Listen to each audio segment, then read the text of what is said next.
En un día en el que la lluvia quiso ser protagonista en nuestro paseo por Cambados, decidimos empezar nuestro recorrido por uno de los lugares que más llama la atención a quienes lo visitan.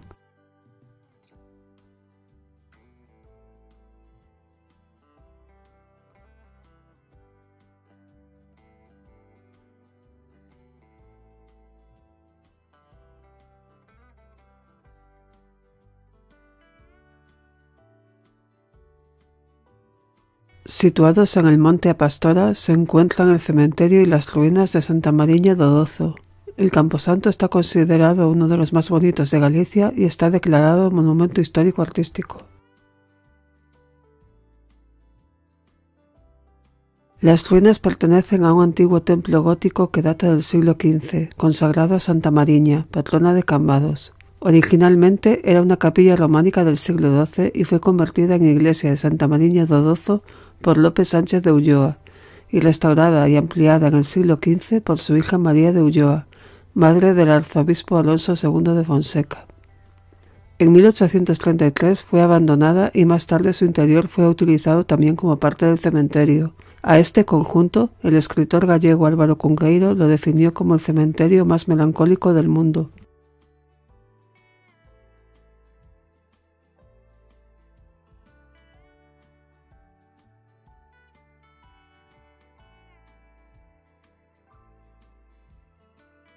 La iglesia contaba inicialmente con 2 torres, aunque solo se conserva parcialmente una nave con 4 arcos de medio punto y 6 capillas laterales.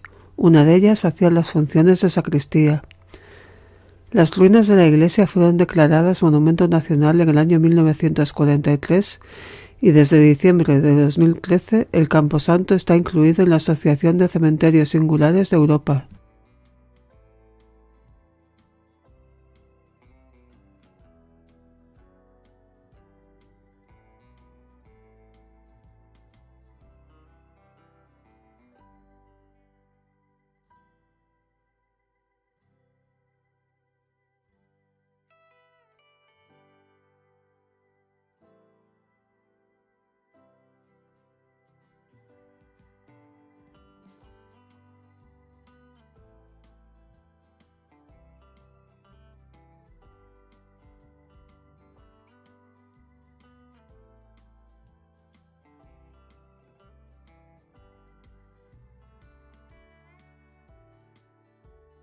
Ya comentamos antes que, tras su abandono como templo, el interior también forma parte del cementerio. Mientras paseamos con respeto entre las tumbas, podemos observar que algunas esquinas y arcos están decorados con personajes y pasajes bíblicos.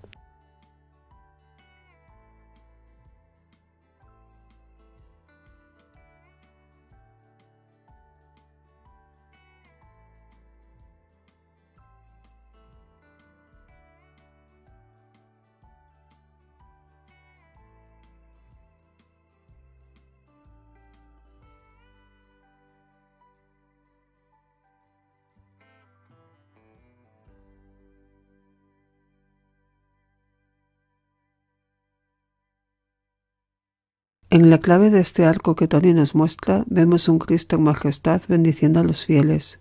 Corona la llamada Capilla de la Encarnación. Aquí se representa la Anunciación a la Virgen, el momento en el que el ángel Gabriel le hace saber que dará a luz al Hijo de Dios.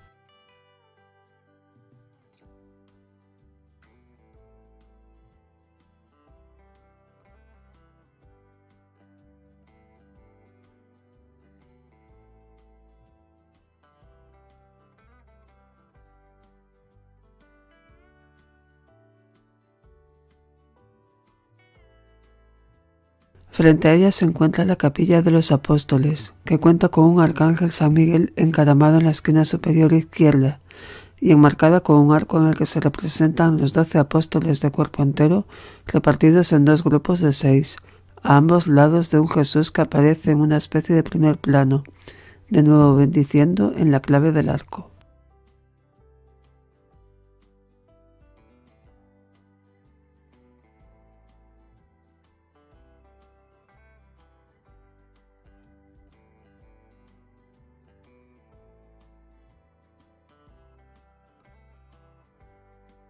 Esta que vemos ahora es una de las capillas funerarias, propiedad privada de una familia.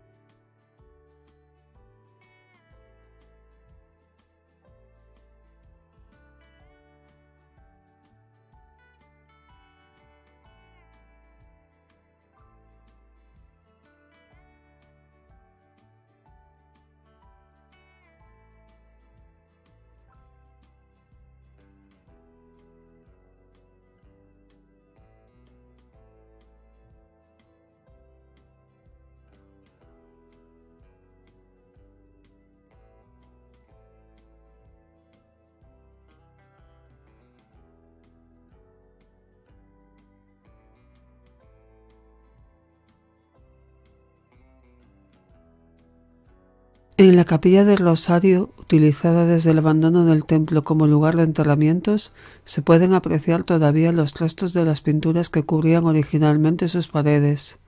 De los retablos e imágenes que había en esta y demás capillas, algunos fueron trasladados a otros templos y otros expoliados tras su abandono. En otra de las capillas funerarias encontramos restos antiguos, como esta losa con un cráneo y dos tibias esculpidas que señalaba el lugar donde estaba el antiguo osario. También observamos partes de una estela, un antiguo altar de ánimas y dos lápidas que cubrían unas tumbas que ya no existen.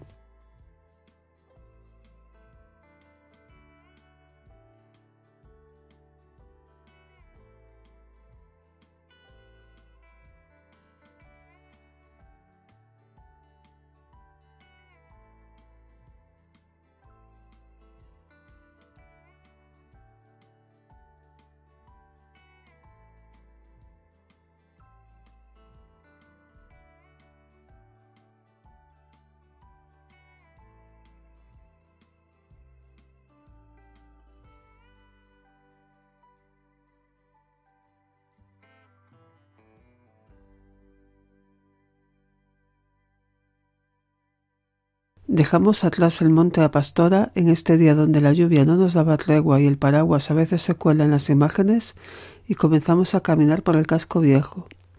En la plaza Alfredo Brañas nos encontramos el Pazo Fajardo, una propiedad privada que data del siglo XVII. En la esquina de la calle Muelle y la calle Rollo nos encontramos con la Casa de las Conchas, una casa señorial que data del siglo XIX, de estilo neobarroco. Su seña de identidad son las conchas de vieira que adornan su fachada.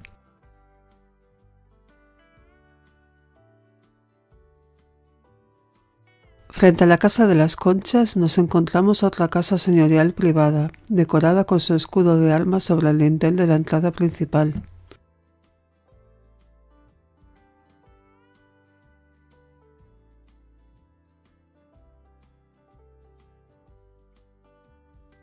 En la plaza Alfredo Brañas nos encontramos esta fuente diseñada y construida en 1925 por Narciso Pérez. Según vamos girando y mostrando sus caras, vemos el año citado tallado en piedra y los escudos de Pontevedra, Cambados y Galicia.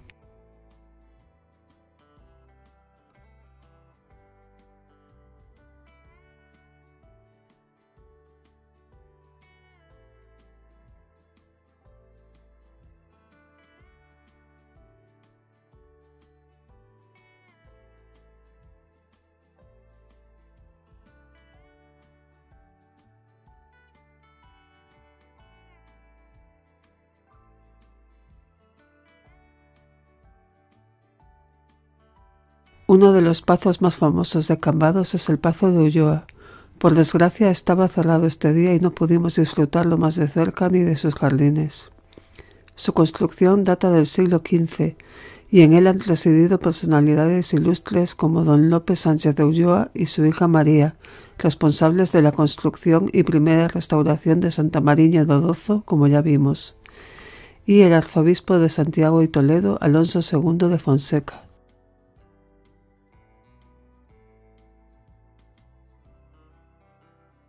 Delante de la parroquia de Santa Mariña observamos un cruceiro que tiene a San Francisco monje tallado en el cuerpo de la cruz, y es que esta iglesia antiguamente fue un convento franciscano.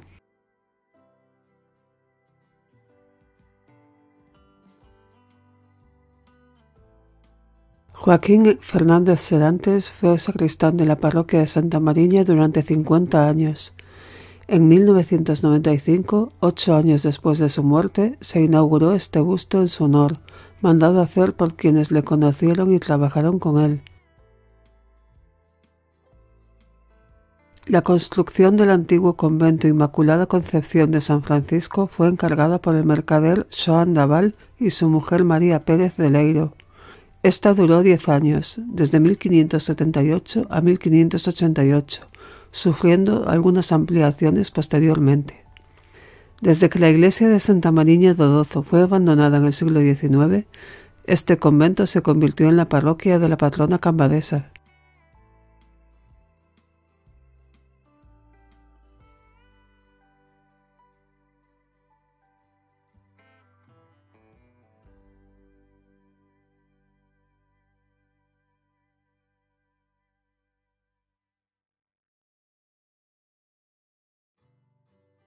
En el final de nuestro paseo, porque el día no era propicio para visitar más lugares, nos dirigimos a otro de los puntos históricos de Cambados, la plaza de Fefiñanes.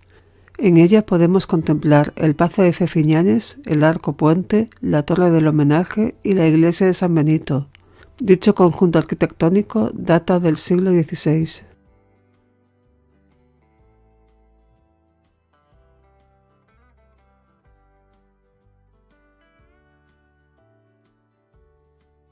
El Pazo de Fefiñanes fue mandado construir en el siglo XVI por el consejero del rey Felipe II, don Juan Sarmiento Valladares.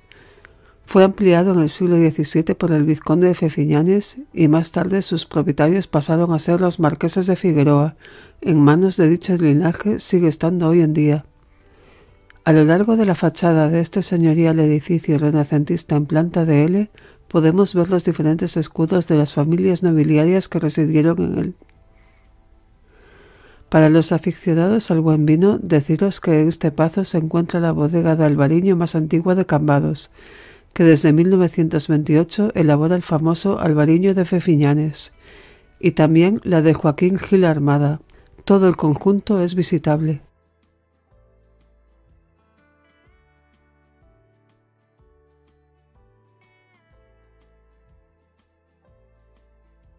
Un detalle llamativo de algunas de sus puertas son las caras enfrentadas que se encuentran a cada lado de ellas, con otra que mira al frente situada en el medio.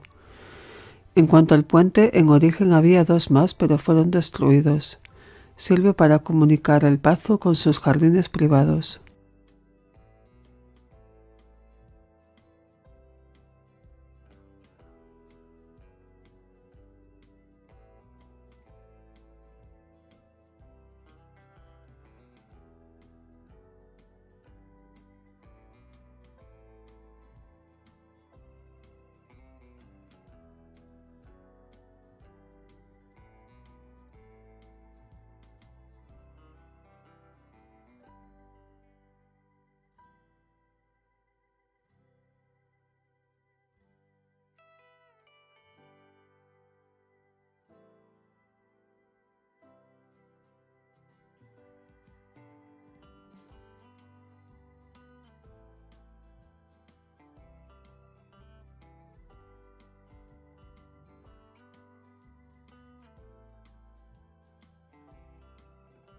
En la iglesia de San Benito, originalmente románica y reconstruida en el siglo XV, descansan los restos de algunos miembros de la familia Valladares, constructores y primeros propietarios del Pazo de Fefiñanes.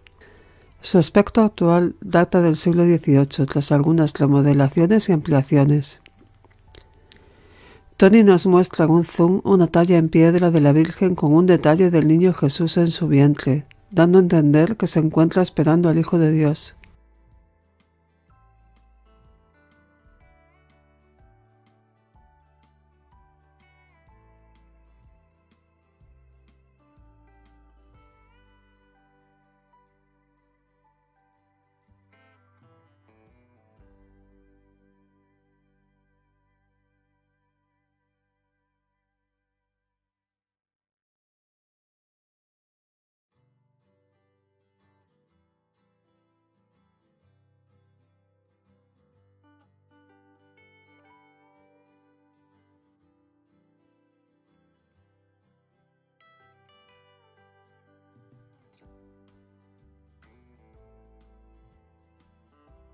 En la entrada principal vemos una vidriera con la efigie de San Benito y debajo de ella la inscripción en la piedra con el mandato y la fecha de la consagración del templo al santo.